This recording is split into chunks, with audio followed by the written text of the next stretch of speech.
below, and with Williston staying at 7.1. That's voted on 2-1. We had one absent vote there from Kerry Reichart.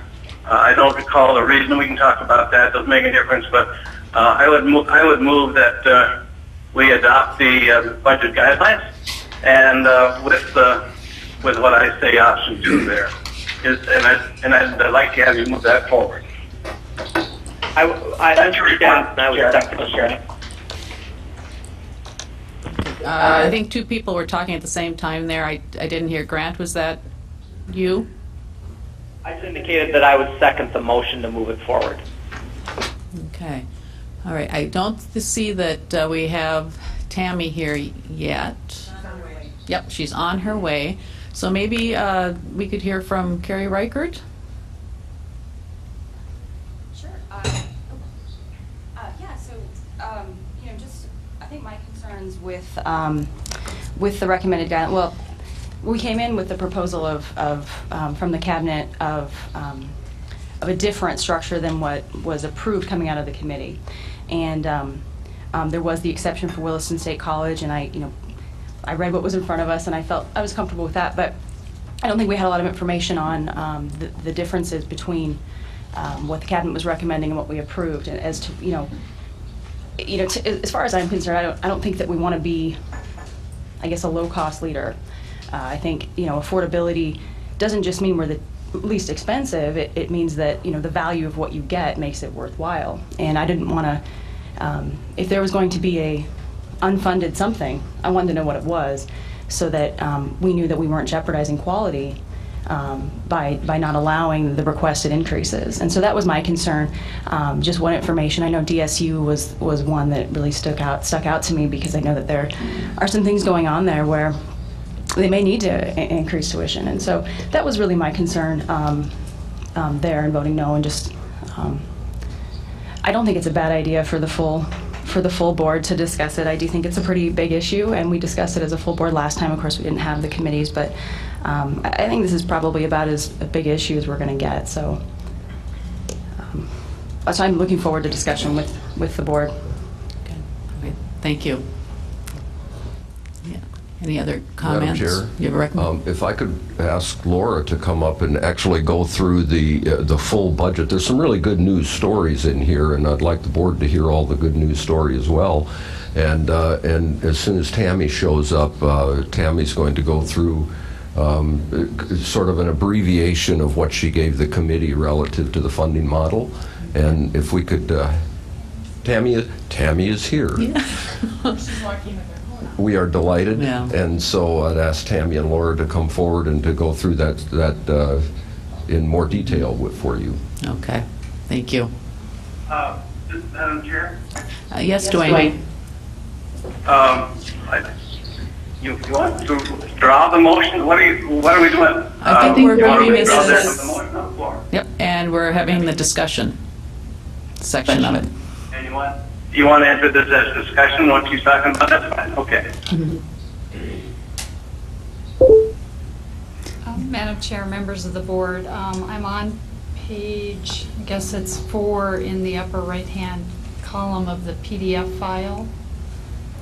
It begins with the summary document regarding the annual budget, and I know Mr. Espegard mentioned several of these points, but to follow up on what the Chancellor indicated in terms of the good news of the guidelines, certainly the guidelines do provide for salary increases for all employees during the next fiscal year.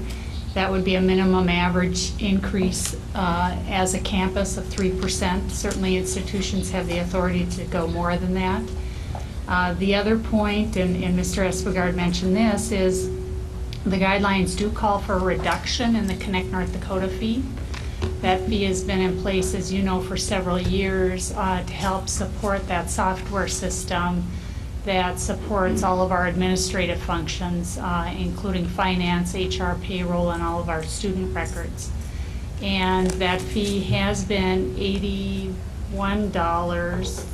per semester.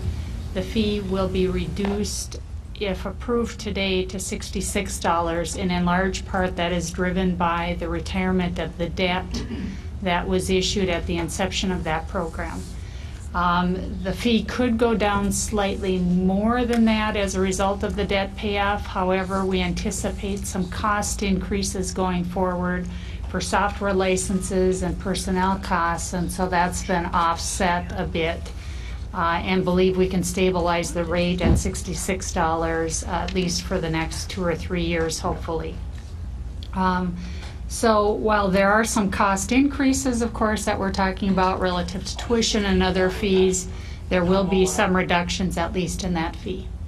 And Madam Chair, members of the board, I guess I'll stop there and see if you have any questions for me or Tammy.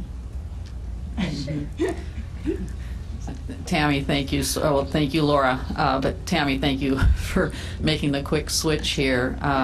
We're trying to accommodate as many board members as possible, and we have Don Morton on the phone, and because it's that important to us that we have input. So I've heard you, I think, maybe once, maybe twice, give your presentation on this model, and I think it is very important that we all hear the same presentation. So if you would please share with us how the funding model works. Yep.